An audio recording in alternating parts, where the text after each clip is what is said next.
ഇക്കഴിഞ്ഞ ലോക്സഭാ തെരഞ്ഞെടുപ്പിൽ കേരളത്തിൽ ബി.ജെ.പിക്ക് ഒരു സീറ്റ് മാത്രമേ ലഭിച്ചുള്ളൂ. സുരേഷ് ഗോപി മത്സരിച്ച തൃശൂർ ലോക്സഭാ സീറ്റ്. എന്നാൽ സംസ്ഥാനം മുഴുവൻ എടുത്ത് നോക്കുകയാണെങ്കിൽ വലിയ രീതിയിലുള്ള വോട്ട് വർദ്ധിപ്പിക്കാൻ ബി.ജെ.പിക്ക് കഴിഞ്ഞു. തൃശൂർ കൂടാതെ മറ്റ് ഒന്ന് രണ്ട് മണ്ഡലങ്ങളിൽ കൂടി ബി.ജെ.പി വിജയത്തിന് അടുത്തെത്തുകയും ചെയ്തു. തിരുവനന്തപുരത്ത് രാജീവ് ചന്ദ്രശേഖർ, ആറ്റിങ്ങൽ വി മുരളീധരൻ, പത്തനംതിട്ട ശോഭാ സുരേന്ദ്രൻ എന്നിവർ ഒരു ഘട്ടത്തിൽ വിജയിക്കുമെന്ന് തന്നെ തോന്നിപ്പിച്ചുകൊണ്ടാണ് തങ്ങളുടെ തിരഞ്ഞെടുപ്പ് പോരാട്ടം നടത്തിയത്. 2019 ലോക്സഭാ തെരഞ്ഞെടുപ്പിലേതുപോലെ സാഹചര്യങ്ങളെല്ലാം യു.ഡി.എഫിന് അനുകൂലമായിരുന്നു. അതുകൊണ്ട് തന്നെ വളരെ മികച്ച വിജയം സ്വന്തമാക്കാൻ അവർക്ക് കഴിഞ്ഞു. എന്നാൽ നേട്ടമുണ്ടാക്കിയത് ബി.ജെ.പി തന്നെയായിരുന്നു. സംസ്ഥാനത്ത് ആദ്യമായി ലോക്സഭാ തെരഞ്ഞെടുപ്പിൽ അക്കൗണ്ട് തുറക്കാൻ അവർക്കായി. തൃശൂരിൽ ബി.ജെ.പി നേടിയ വിജയത്തിൻ്റെ ക്രെഡിറ്റ് ബി.ജെ.പി സംസ്ഥാന നേതൃത്വം അവകാശപ്പെടാൻ നോക്കിയിരുന്നു എങ്കിലും കാര്യം നടന്നില്ല. കാരണം തൃശൂരിലെ വിജയത്തിൻ്റെ കാരണം എന്താണെന്ന് കേരളത്തിലെ ജനങ്ങൾക്ക് നേരിട്ട് അറിയാമായിരുന്നു എന്നുള്ളത് തന്നെ. സുരേഷ് ഗോപിയുടെ വ്യക്തിപരമായ നേട്ടമായിട്ടാണ് തൃശൂരിലെ വിജയത്തെ കേരളത്തിലെ ജനങ്ങൾ കാണുന്നത്.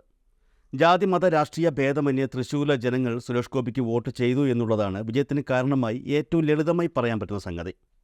ബി.ജെ.പി സംസ്ഥാന അധ്യക്ഷനായ കെ സുരേന്ദ്രൻ തൃശൂർ വിജയത്തിൻ്റെ ക്രെഡിറ്റ് ഇടയ്ക്ക് സംസ്ഥാന നേതൃത്വത്തിൻ്റെ പേരിൽ ആക്കാൻ നോക്കിയെങ്കിലും ആ പണി പാളുകയായിരുന്നു.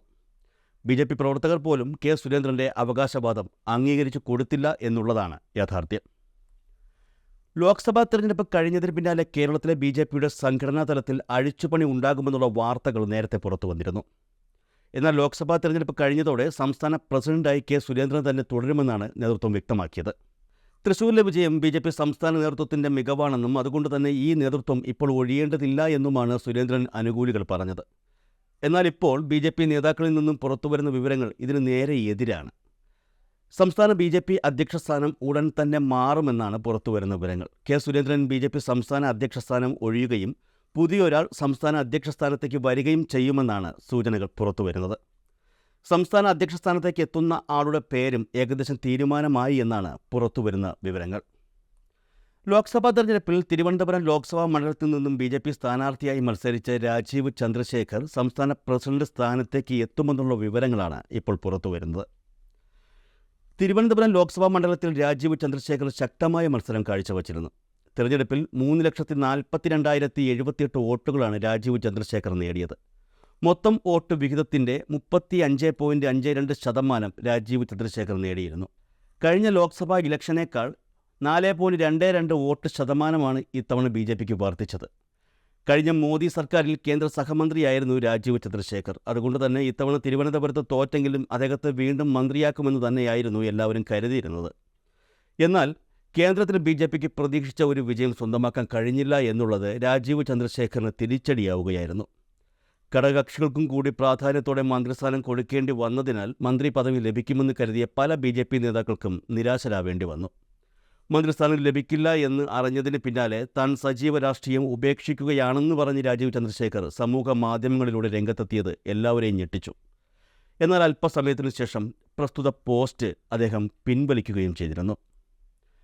നിലവിൽ പുറത്തുവരുന്ന സൂചനകൾ അനുസരിച്ച് രാജീവ് ചന്ദ്രശേഖറെ ബി.ജെ.പി സംസ്ഥാന അധ്യക്ഷനായി നിയമിച്ചേക്കും. മാത്രമല്ല സംസ്ഥാന അധ്യക്ഷ പദവിക്കൊപ്പം തിരുവനന്തപുരം ലോക്സഭാ മണ്ഡലത്തിന് പ്രത്യേക പരിഗണന നൽകുക എന്ന ചുമതലയും രാജീവ് ചന്ദ്രശേഖറിന് നൽകിക്കൊണ്ടുള്ള നീക്കങ്ങളാണ് ദേശീയ നേതൃത്വം നടത്തുന്നതെന്നാണ് സൂചനകൾ. കാരണം അടുത്ത തെരഞ്ഞെടുപ്പിൽ തിരുവനന്തപുരം മണ്ഡലത്തിൽ രാജീവ് ചന്ദ്രശേഖറിനെ മത്സരിപ്പിക്കാനുള്ള ഒരുക്കത്തിൽ തന്നെയാണ് ഇപ്പോഴും ബി.ജെ.പി ദേശീയ നേതൃത്വം. ഇക്കഴിഞ്ഞ ലോക്സഭാ തെരഞ്ഞെടുപ്പിൽ രാജീവ് ചന്ദ്രശേഖർ ഈ മണ്ഡലത്തിൽ നടത്തിയ മുന്നേറ്റം ദേശീയ തലത്തിൽ വരെ വലിയ ചർച്ചയായിരുന്നു. മുഖ്യ എതിരാളിയായ ശശി തരൂർ ഒരു ഘട്ടത്തിൽ തോൽക്കുമെന്ന സാഹചര്യം വരെ തിരുവനന്തപുരത്ത് സൃഷ്ടിക്കപ്പെട്ടിരുന്നു. എന്നാൽ അവസാന നിമിഷം ശശി തരൂർ വിജയം സ്വന്തമാക്കുകയായിരുന്നു. ബി.ജെ.പി വോട്ടുകളിൽ വലിയ വർധനവ് ഉണ്ടാക്കി മണ്ഡലത്തിൽ ചലനം ഉണ്ടാക്കിയ രാജീവ് ചന്ദ്രശേഖറിനെ സംഘടനാ തലത്തിൽ പരിഗണിക്കാനാണ് ദേശീയ നേതൃത്വം തീരുമാനമെടുത്തിരിക്കുന്നത്. അതുകൊണ്ട് തന്നെ കാലതാമസമില്ലാതെ രാജീവ് ചന്ദ്രശേഖർ ബി.ജെ.പി സംസ്ഥാന പ്രസിഡന്റ് ആകുമെന്നാണ് പുറത്തുവരുന്ന റിപ്പോർട്ടുകൾ. സംസ്ഥാന പ്രസിഡന്റ് പദവിക്കൊപ്പം തിരുവനന്തപുരം മണ്ഡലത്തിൽ ശ്രദ്ധ കേന്ദ്രീകരിക്കണമെന്ന നിർദ്ദേശം കൂടി ദേശീയ നേതൃത്വം രാജീവ് ചന്ദ്രശേഖറിന് മുന്നിൽ വച്ചിട്ടുണ്ട് എന്നാണ് അറിയാൻ കഴിയുന്നത്. ഇനി വരുന്ന തെരഞ്ഞെടുപ്പിൽ വലിയ ബുദ്ധിമുട്ടില്ലാതെ തിരുവനന്തപുരത്ത് വിജയിക്കാനാകുമെന്നും ബി.ജെ.പി കണക്ക് കൂട്ടുന്നുണ്ട്. അത്രത്തോളം ഒരു വലിയ മാറ്റം തിരുവനന്തപുരത്ത് സംഭവിച്ചിട്ടുണ്ട് എന്നാണ് നേതൃത്വത്തിൻ്റെ വിലയിരുത്തൽ. നിലവിലെ സംസ്ഥാന അധ്യക്ഷൻ കെ സുരേന്ദ്രൻ പത്തനംതിട്ടയിലും വയനാട്ടിലുമൊക്കെ സൃഷ്ടിച്ചതിനേക്കാൾ കൂടുതൽ നേട്ടം സ്വന്തം മണ്ഡലത്തിൽ രാജീവ് ചന്ദ്രശേഖറിന് ഉണ്ടാക്കാൻ കഴിയുമെന്ന് തന്നെ അവർ കണക്ക് കൂട്ടുന്നു. ലോക്സഭാ തെരഞ്ഞെടുപ്പ് കഴിഞ്ഞതിന് പിന്നാലെ സംസ്ഥാനത്ത് തിരുവനന്തപുരം ജില്ലയിൽ ശ്രദ്ധ കേന്ദ്രീകരിക്കുവാനാണ് രാജീവ് ചന്ദ്രശേഖറിന് ദേശീയ നേതൃത്വം നിർദ്ദേശം നൽകിയിരുന്നത്. എന്നാൽ ഈ പദവിയുടെ കാര്യത്തിൽ ആ സമയത്ത് തീരുമാനമായിരുന്നില്ല. നിലവിലെ സാഹചര്യത്തിൽ രാജീവ് ചന്ദ്രശേഖരെ പോലുള്ള ഒരു വ്യക്തിയെ മണ്ഡലത്തിൽ നിന്നും മാറ്റുന്നത് BJPക്ക് ഗുണം ചെയ്യില്ല എന്നും ദേശീയ നേതൃത്വം കരുതുന്നു. അതുകൊണ്ട് തന്നെ പ്രമുഖമായ ഒരു സ്ഥാനം നൽകി അദ്ദേഹത്തെ സംസ്ഥാനത്ത് തന്നെ നിർത്തുവാനാണ് ദേശീയ നേതൃത്വം തീരുമാനിച്ചിരിക്കുന്നത് എന്നാണ് സൂചനകൾ. ഇതിൻ്റെ ഭാഗമായാണ് BJPയിലെ ഉയർന്ന പദവിയായ സംസ്ഥാന പ്രസിഡന്റ് സ്ഥാനം രാജീവിന് നൽകാൻ തീരുമാനിച്ചിരിക്കുന്നത്. നിലവിലെ സംസ്ഥാന അധ്യക്ഷനായ K. സുരേന്ദ്രൻ ആ പദവിയിൽ നിന്ന് ഒഴിയുമെന്ന റിപ്പോർട്ടുകൾ നേരത്തെ പുറത്തു വന്നിരുന്നു. സംസ്ഥാന അധ്യക്ഷ സ്ഥാനം ഏറ്റിരുന്ന സുരേന്ദ്രനെ ഗൗരവമേറിയ മറ്റൊരു പദവി നൽകി മാറ്റാനാണ് ദേശീയ നേതൃത്വം തീരുമാനിച്ചിരിക്കുന്നത് എന്നാണ് പുറത്തുവരുന്ന റിപ്പോർട്ടുകൾ. എന്നാൽ ഗവർണർ പദവി അദ്ദേഹത്തിന് നൽകില്ലെന്നും അറിയാൻ കഴിയുന്നുണ്ട്.